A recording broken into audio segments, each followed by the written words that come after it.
अस्सलाम वालेकुम। मीना के किचन से खुशामदीद। मार्टू फैमिली, आई होप आप सब खैरियत से होंगे। तो आज मैं बनाने लगी हूँ चावल की खीर। बहुत ही आसान और सिंपल रेसिपी है। वीडियो को अंत तक ज़रूर देखिएगा। वीडियो पसंद आए तो मेरे चैनल को लाइक, शेयर और सब्सक्राइब करना मत भूलिएगा। इतनी मज़ेदार और बेहद लजीज चावल की खीर आप किस तरह घर पर बना सकते हैं, तमाम मैं आपको गाइडलाइंस दूंगी। मेरी रेसिपी को ट्राई ज़रूर कीजिएगा और ट्राई करने के बाद मुझे फीडबैक देना भी मत भूलिएगा। तो चलिए फिर शुरू करते हैं आज की रेसिपी। सबसे पहले हम लेंगे बासमती राइस। अगर आपके पास टोटा चावल हैं तो आप उनका भी इस्तेमाल कर सकते हैं, लेकिन बासमती राइस से टेस्ट बहुत ही मज़ेदार और ज़बरदस्त आता है। उसके लिए मैंने लिया है तकरीबन आधा कप चावल हैं। इनको मैं अच्छी तरह धो के 3 से 4 घंटे के लिए रख दूंगी ताकि चावल अच्छे से नरम हो जाएं और उसके बाद हम इसकी खीर बनाएंगे। चावल को तकरीबन 4 घंटे हो चुके हैं। अब हम लेते हैं एक प्यारी सी कढ़ाई, उसमें डालेंगे आधा गिलास पानी। पानी इसलिए डाला जाता है ताकि खीर नीचे से ना लगे। फुल फैट मिल्क लीजिएगा। पानी को अच्छी तरह उबाल आ जाए तो हम इसमें डालेंगे दूध। दूध मैंने लिया है तकरीबन 2 किलो। दूध डालने के बाद हमने इसको हल्की आंच पर रखना है। उसके बाद जब तक दूध उबलता है हम अपनी बाकी की तैयारी कंप्लीट कर लेते हैं।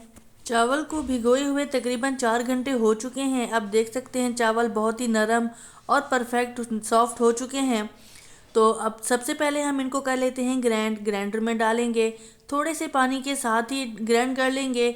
तकरीबन 1 मिनट तक हम मशीन चलाएंगे और इसको अच्छी तरह हम ग्राइंड कर लेंगे। चावल हमारा नज़र आना चाहिए खीर में।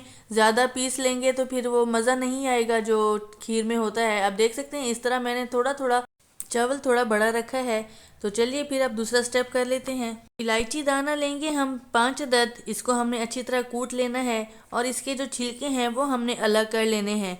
छिलके खीर में अच्छे नहीं लगते, इसलिए हम सिर्फ इसके दाना ही डालेंगे, यानी कि पाउडर बना लेंगे। अच्छी तरह कूट लेने के बाद आप देख सकते हैं मैंने इनके छिलके भी अलग कर लिए हैं। अब हमारा दूध भी उबल चुका होगा। तो चलिए अब दूध की तरफ। दूध अच्छे से उबल चुका है। अब हम इसमें ऐड करेंगे चावल। चावल को थोड़ा थोड़ा करके ऐड कर सकते हैं, वरना एक साथ भी ऐड कर लें तो कोई मसला नहीं होता। अच्छी तरह मिक्स करेंगे चावल को और उसके बाद इसमें ऐड करेंगे इलायची पाउडर। फ्रेश इलायची पाउडर की तो खुशबू ही कुछ और है, बहुत ही मज़ेदार खुशबू है। अगर आपके पास इलायची पाउडर है तो वो आप बिल्कुल एंड में ऐड कीजिएगा। तो अच्छी तरह मिक्स करेंगे और इस तरह चम्मच हिलाते रहेंगे। चम्मच नहीं रुकना चाहिए, क्योंकि अगर चम्मच रोकेंगे तो चावल एक साथ बैठ जाएंगे और वो नीचे से लग जाएंगे। दूध को उबलते हुए तकरीबन आधा घंटा हो चुका है। अब देख सकते हैं ऊपर से मलाई भी बन रही है। तो अब करना ये है कि मलाई को जो है वो साइड पे करते जाना है और इतनी एहतियात से इसको हमने साइड पे करना है और चावल को मिक्स करना है।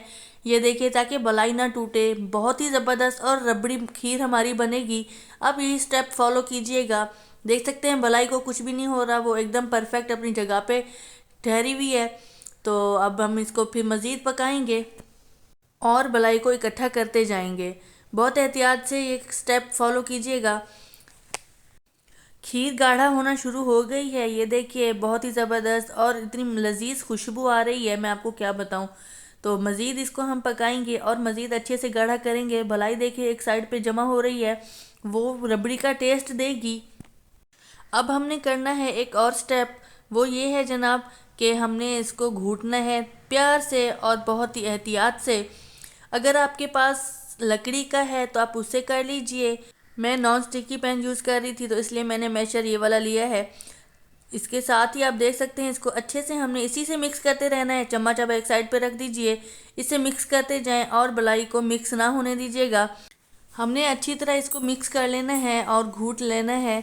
तकरीबन 10 मिनट हो चुके हैं। खीर मज़ीद गाढ़ा होना शुरू हो गई है। अब हमने ऐड करना है इसमें मिल्क पाउडर। मिल्क पाउडर मैंने लिया है तकरीबन आधा गिलास और उसको मैंने पानी में मिक्स करके 1 गिलास दूध बना लिया है। अब वो हमने ऐड करना है और चम्मच हिलाते रहना है। देख सकते हैं आप, छोटा गिलास है मेरे पास, थोड़ा थोड़ा करके ऐड करेंगे। और एक और बात मैं आपसे शेयर करूंगी चीनी डालने की। चीनी हमने सबसे एंड में डालनी है ताकि हम टेस्ट के मुताबिक मीठा ऐड कर सकें। अगर हम शुरू शुरू में डालेंगे तो मीठा बहुत ज़्यादा कम फील होगा और हम ऐड करते जाएंगे। तो अब एंड में डालने से ये होता है कि हमें जितना मीठा चाहिए होता है हम उस हिसाब से ऐड करके खीर को फाइनल कर लेते हैं। चीनी आप अपने टेस्ट के मुताबिक ऐड कीजिएगा। अगर आपको ज़्यादा मीठा पसंद है तो आप ज़्यादा डाल सकते हैं। हमें थोड़ा लाइट पसंद था इसलिए हमने थोड़ा लाइट रखा है मीठा। तो अच्छी तरह मिक्स करें और इसको जो है आप चूल्हा बंद कर दीजिए। चीनी मिक्स हो चुकी है, क्योंकि खीर रखने से गाढ़ी होती है। बिल्कुल एंड में हम ऐड करेंगे इसमें ड्राई फ्रूट्स। अगर आपको काजू पिस्ते वगैरह पसंद हैं तो वो आप ऐड कर लीजिए। मैंने थोड़े से इसमें बादाम ऐड किए हैं। अब हम इसको अच्छी तरह मिक्स करेंगे और ठंडा होने के लिए रख देंगे। जनाब, इसको हम गर्मा गर्म पेश करें या फिर ठंडा होने के लिए रख दें। मौसम है सर्दी का, तो गर्मा गर्म खीर खाएं तो मज़ा अच्छा आता है। तो चलिए अब इसको गार्निश करेंगे बादाम से और गर्मा गर्म पेश करेंगे। आई होप मेरी आज की ये रेसिपी आपको पसंद आई होगी। पसंद आए तो मेरे चैनल को लाइक, शेयर और सब्सक्राइब करना मत भूलिएगा। मुझे अपनी दुआ में याद रखिएगा। इनाया की किचन से इंशाल्लाह फिर मुलाकात होगी एक और आसान रेसिपी के साथ। इजाज़त दीजिए। अल्लाह हाफिज़।